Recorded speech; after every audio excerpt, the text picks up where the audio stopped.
دوستو، جب والدین بوڑھے ہو جاتے ہیں تو ہمیں شاید ان کی ضرورت نہیں رہتی.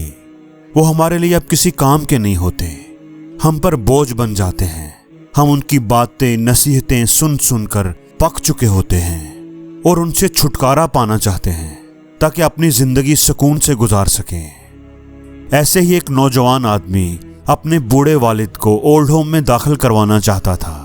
وہ کسی اچھے اولڈ ہوم کی تلاش میں تھا تاکہ والد صاحب کی باقی کی زندگی اچھی گزر سکے. وہ ایک اولڈ ہوم کے مینیجر کے پاس آیا اور پوچھا کہ میں اپنے والد صاحب کو آپ کے ہاں داخل کروانا چاہتا ہوں. آپ کی کیا ریکوائرمنٹس ہیں؟ کون کون سے کاغذات درکار ہوں گے؟ بوڑھے مینیجر نے رجسٹر سے سر اٹھایا اور مسکراتے ہوئے بولا، اپنے والد کو ہمارے ہاں داخل کروانے کے لیے یہ ضروری ہے کہ آپ کے پاس درج ذیل کاغذات موجود ہوں. سب سے پہلا آپ کے والد کی تصویر جب وہ آپ کی والدہ کو پیدائش کے وقت ہاسپٹل لے کر جا رہے تھے.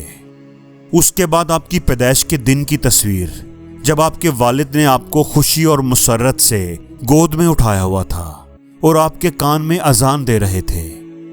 آپ کے والد کی تصویر جب وہ تھکے ہارے کام سے واپس آتے تھے تاکہ آپ کو اور آپ کے بہن بھائیوں کے لیے روزی مہیا کر سکیں. اور ہمیں وہ تصویر بھی چاہیے ہوگی جب آپ کے والد آدھی رات کو سردی کے موسم میں آپ کو بخار کی حالت میں ہاسپٹل لے کر جا رہے تھے. ہمیں وہ تصویر بھی چاہیے ہوگی جب آپ کو ہاسپٹل سے واپس لانے کے بعد وہ آپ کے پاس بستر پر زمین پر بیٹھے تھے اور بار بار آپ کی پیشانی پر ہاتھ رکھ کر آپ کا بخار چیک کر رہے تھے.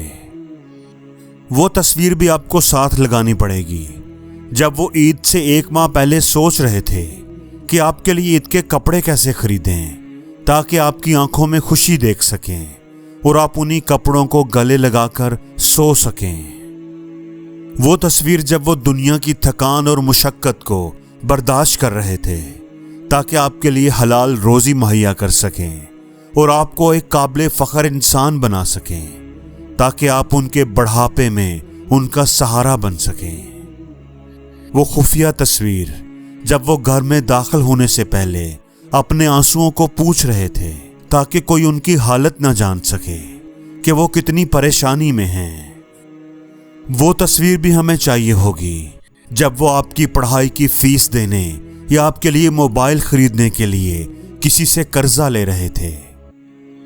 اور آخری تصویر وہ ہوگی جب وہ آپ کی شادی کے لیے پیسے جمع کر رہے تھے تاکہ وہ آپ کو خوش دیکھ سکیں اور آپ بھی ان کی طرح والد بن سکیں. پھر مینیجر نے اس سے کہا، بیٹے جب تم چھوٹے تھے تو تم ان کے پاس تھے اور جب تمہارے والد بڑے ہو گئے ہیں، بوڑھے ہو گئے ہیں تو اب وہ تمہارے پاس ہیں. کیا تم نے اللہ کا فرمان نہیں پڑھا کہ اگر وہ تمہارے پاس بڑھاپے کو پہنچ جائیں تو ہمیں ان کی خدمت کرنی چاہیے؟ کیا تم نے کبھی سوچا کہ کیا تمہارے والد نے تمہیں بچپن میں کسی یتیم خانے میں رکھا تھا جو اب تم ان کو بڑھاپے میں اولڈ ہوم میں داخل کروا رہے ہو؟ بچپن میں تمہیں ان کی ضرورت تھی تو انہوں نے اپنی ضروریات کی قربانیاں دے کر تمہاری پرورش کی، تمہارے لیے مشکلیں اٹھائیں، اور آج وہ بوڑھے ہیں، آج ان پر وقت ہے تو تمہیں بھی ان کی خدمت کرنی چاہیے، دل سے خوشی سے ان کا ساتھ دینا چاہیے. نوجوان کی آنکھوں میں آنسو آ گئے تھے. اسے اپنی غلطی کا احساس ہو چکا تھا.